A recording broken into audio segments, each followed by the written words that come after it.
Kali ini kita akan belajar tentang sifat-sifat operasi hitung dalam bilangan bulat ya, atau yang melibatkan bilangan bulat. Sifat yang pertama adalah sifat komutatif, pertukaran atau perpindahan. Langsung saja kita masuk ke contoh. Yang paling penting adalah kita harus memahami bahwa sifat ini hanya berlaku untuk operasi hitung penjumlahan dan perkalian. Kenapa? Karena ketika bilangannya ditukar atau dipindah, hasilnya akan tetap sama. Coba kita langsung masuk aja ke contohnya ya. 2, taruh dulu, bentar. 2 tambah 3 hasilnya 5. 3 tambah 2, 5. Nah, kayak gitu. Jadi, intinya sifat-sifat ini berlaku hanya di dalam penjumlahan dan perkalian. Nah, untuk pertukaran dan perpindahannya ini adalah gini. Jadi 2 ini yang awalnya di depan, setelah sama dengan dia menjadi di belakang. Di belakangnya 3. Pertama di depannya 3, sekarang mereka hanya bertukar posisi. Setelah sama dengan ya, setelah sama dengan.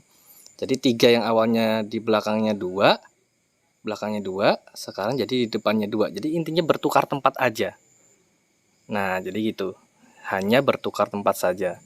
Lalu di perkaliannya juga sama seperti itu. 3 yang awalnya di depan jadi di belakang, 4 yang awalnya di belakangnya 3 jadi di depannya 3. Kalau dihitung pun hasilnya akan sama. Sini 5, sini 12. 3 kali 4 12, 4 kali 3 juga 12. Nah, itu sifat komutatif. Sifat-sifat ini terlihat mudah ya. Nanti biasanya di sifat ketiga yang sedikit sulit untuk anak-anak. Nah, sifat komutatif biasanya masih relatif gampang untuk anak-anak. Kita lanjut ke sifat kedua, karena ada 3 sifat. Nah, sifat asosiatif atau pengelompokan. Sifat asosiatif yang paling mencolok adalah melibatkan tanda kurung ya. Tapi, tanda hitungnya sama semua. Contoh kalau penjumlahan ini penjumlahan semua. Lalu kalau perkalian semua, seperti itu. Intinya ada tanda kurungnya. Nanti apa yang membedakan dengan distributif, saya akan jelaskan. Intinya kalau asosiatif, tanda hitungnya sama semua. Oke. Nah, perbedaan sifat asosiatif atau pengelompokan ini, yang dikelompokkan ini adalah maksudnya yang dikurung ya. Berarti kalau dalam operasi hitung itu harus dikerjakan terlebih dahulu. 2 tambah 3, 5, 5 tambah 4, 9. Yang kedua, 3 tambah 4, 7, 7 tambah 2, 9. Hasilnya mereka sama-sama 9. Ingat, hanya berlaku di penjumlahan dan perkalian sifat-sifat ini. Lalu, bagaimanakah sifat ini? Nah, sifat asosiatif yang pertama yang harus diingat adalah angkanya tidak ada yang berpindah atau bertukar seperti komutatif. Sama semua susunannya. 2 di depan, 3 di tengah, 4 di belakang. Setelah sama dengan juga sama. Lalu yang berpindah apanya? Yang berpindah hanya tutup kurungnya saja atau pengelompokannya saja. Nah, awalnya tutup kurungnya itu berada di depan. Nah, 2 angka di depan yang dikurung. Setelah sama dengan 2 angka yang di belakang yang dikurung. Gitu aja. Jadi sesimpel itulah intinya. Saya jelaskan dengan cara-cara yang aja ya, yang gampang aja lah. Intinya kayak gitu aja.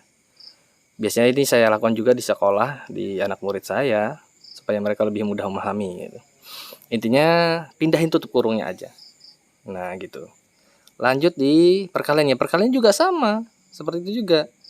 Jika dikalikan ya 5 kali 6 30, 30 kali 4 120. Ya kan? 5 kali 6 30, 4 kali 3 12, 120. Sama juga nih.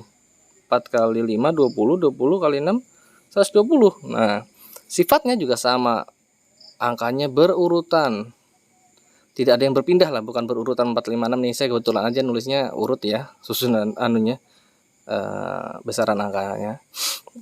Supaya gampang dipahami aja sih. Intinya tidak ada yang berpindah gitu. Tidak sama seperti komutatif. Yang berpindah hanya apa? Nah, kalau sekarang kebalikan dari yang contoh pertama yang di atas. Kalau awalnya sebelum sama dengan itu tanda kurung atau asosiatif pengelompokannya ini di depan, di belakang maksudnya di belakang, angka yang di belakang yang dikurung. Setelah sama dengan berkebalikannya dong. Dua angka di depan yang ditutup kurung, dikelompokkan atau diasosiatifkan kayak gitu. Jadi Yang di atas tadi ya berkebalikan juga, di depan jadi di belakang, ini di belakang jadi di depan, kayak gitu. Jadi asosiatif itu lebih ke tanda kurungnya aja. Kita lanjut, gimana? Langsung aja ke contoh ketiga. Nah, contoh ketiga ini yang paling biasanya anak-anak yang paling sering salah ya. Apa bedanya dengan asosiatif? Kadang ada yang masih sulit membedakan. Lanjut, sifat distributif atau penyebaran. Nah, terlihat sama seperti asosiatif. Apa yang membedakan? Yang membedakan adalah tanda hitungnya tidak sama. Ada perkalian, ada penjumlahan, ada perkalian, ada pengurangan. Selalu seperti itu. Ada tingkatan operasi hitung tinggi dan rendahnya. Yaitu yang tinggi itu kali, yang rendahnya tambah atau kurang. Nah, yang sering anak-anak salah biasanya mereka menganggap distributif ini sama dengan asosiatif. Nah, itu yang salah ya. Lalu bagaimana cara mengerjakannya? Buatlah tanda kurung 2 dulu seperti ini, yang contoh di atas. Nah, lalu yang untuk kalinya berada di tengah-tengah tanda kurung.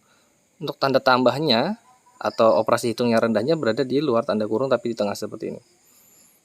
Oke, lanjut. Yang menyebar yang mana? Yang menyebar adalah yang dekat dengan tanda kali. Tapi hati-hati, nah ini sering terjadi juga kesalahan ini ya. Jika angka 2 yang dekat tanda kali ini adalah di depan tanda kali, maka harus kita letakkan di depan tanda kali. Nah, ini depan tanda kali kan? Ini 2-nya juga depan tanda kali. Nah, kenapa jadi ada 2? Sekarang 2-nya, Pak? Karena ini yang disebut distributif, menyebar. Itulah bedanya dengan asosiatif. Lalu untuk yang dalam tanda kurungnya gimana? 6 sama 5? 6 sama 5 harus berurutan sesuai sih. Menurut prosedur seperti itu ya. 6 di depannya 5, ya 6 di sini duluan, karena 6 duluan, 5 baru yang di belakang sini. Nah, seperti itu. Kalau dihitung pun hasilnya pasti sama. Kayak gitu ya. Kalau dihitung hasilnya pasti sama. Oke. Ingat, yang pertama yang perlu diperhatikan adalah buat tanda kurung 2 sebanyak 2, lalu kali, tanda hitung yang tinggi itu berada di tengah, kita letakkan di tengah, tanda hitung yang rendah seperti penjumlahan ini di tengah di luar tanda kurung, lalu kita fokus terhadap angka yang dekat dengan tanda kali, itulah yang akan menyebar. Lalu kita lihat, dia berada di belakang tanda kali atau di depan tanda kali. Oh, 2 ini berada di depan tanda kali, makanya 2 di sini di depan tanda kali, itulah yang menyebar, yang dekat dengan tanda kali. Sisanya berurutan, 6 di depannya 5 ya di depan sini, 5 di belakang. Nah, kayak gitu ya. Kalau dihitung, coba tes saja, hitung sendiri, pasti hasilnya sama dengan yang di sebelah. Yang di sini coba dihitung ya, 6 tambah 5, 6 tambah 5 11, 11 kali 2 22, kayak gitu kan. Oke, kita lanjut ke contoh yang berikutnya, distributif juga. Saya sedikit variasikan di tanda kurungnya. Nah, ini karena sering ketemu soal seperti ini juga di anak-anak kelas 6.